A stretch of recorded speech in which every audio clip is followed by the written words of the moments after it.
Assalamualaikum warahmatullahi wabarakatuh.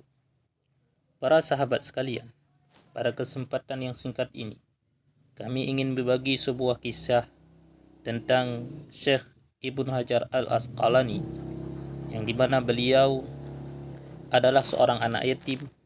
Ayahnya meninggal pada saat beliau masih berumur 4 tahun, dan ibunya meninggal ketika beliau masih balita. Di bawah asuhan kakak kandungnya, beliau tumbuh menjadi remaja yang rajin, bekerja keras dan sangat berhati-hati dalam menjalani kehidupan, serta memiliki kemandirian yang tinggi.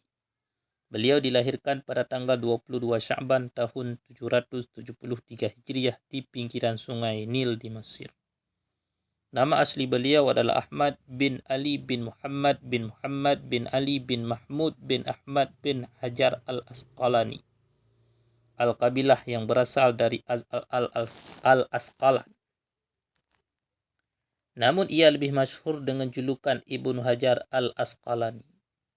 Ibnu Hajar berarti anak batu, sementara Al-Asqalani adalah nisbah kepada Al-Asqalan, sebuah kota yang masuk dalam wilayah Palestina dekat Gaza. Suatu ketika, saat beliau masih belajar di sebuah madrasah, ia terkenal sebagai murid yang rajin, namun ia juga dikenal sebagai murid yang bodoh. Selalu tertinggal jauh dari teman-temannya, bahkan sering lupa dengan pelajaran-pelajaran yang telah diajarkan oleh gurunya di sekolah, yang membuatnya patah semangat dan frustasi.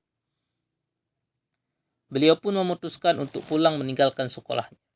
Di tengah perjalanan pulang, dalam kegundahan hatinya meninggalkan sekolahnya, hujan pun turun dengan sangat lebat, memaksa dirinya untuk berteduh di dalam sebuah gua.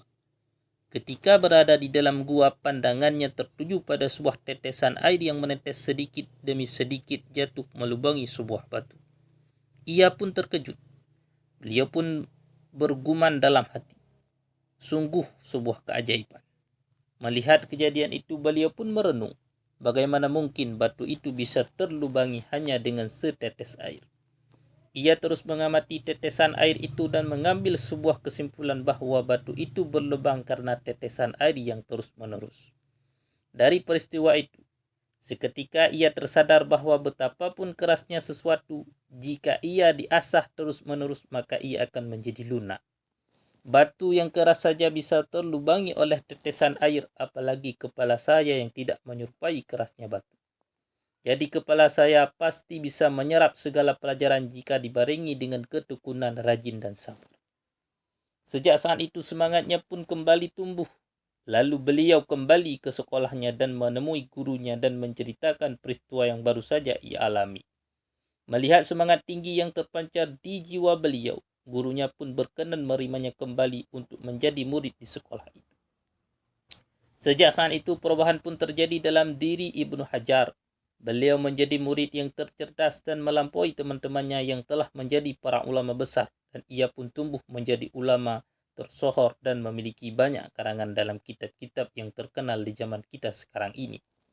Di antara karya beliau yang terkenal ialah Fathul Bari Syarah Sahih Bukhari, Bulughul Maram min Adillatil Ahkam, Al-Isabah fi Tamyiz Sahabah, Tahzibut Tahzib, Ad-Duradul Kaminah, Taghliqut Taghlid, Imba'ul Ghumri bin Amba'il dan lain-lain. Bahkan menurut muridnya, yaitu Imam Asy-Syaqawi, karya beliau melupai lebih daripada 270 kitab.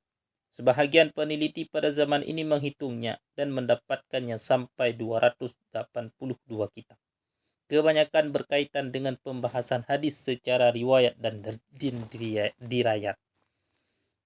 Sebagai catatan bagi kita semua, kisah Syekh Ibnu Hajar di atas menjadi motivasi bagi kita semua, bahwa sekeras apapun itu dan sesusah apapun itu, jika kita betul-betul ikhlas dan tekun serta kontinu dalam belajar, niscaya kita akan menuai kesuksesan. Jangan pernah menyerah atas putus asa, karena kegagalan itu hal yang terbiasa. Tetapi jika Anda berhasil bangkit dari kegagalan, itu baru luar biasa. Sesungguhnya Allah tidak akan mengubah keadaan suatu kaum sampai ia sendirilah yang mengubahnya mereka sendiri. QS Ar-Ra'du ayat 11. Demikianlah cerita Syekh Ibnu Hajar Al-Asqalani. Semoga menjadi bahan renungan untuk kita semua. Hadanallahu wa yakum ajma'in. Assalamualaikum warahmatullahi wabarakatuh.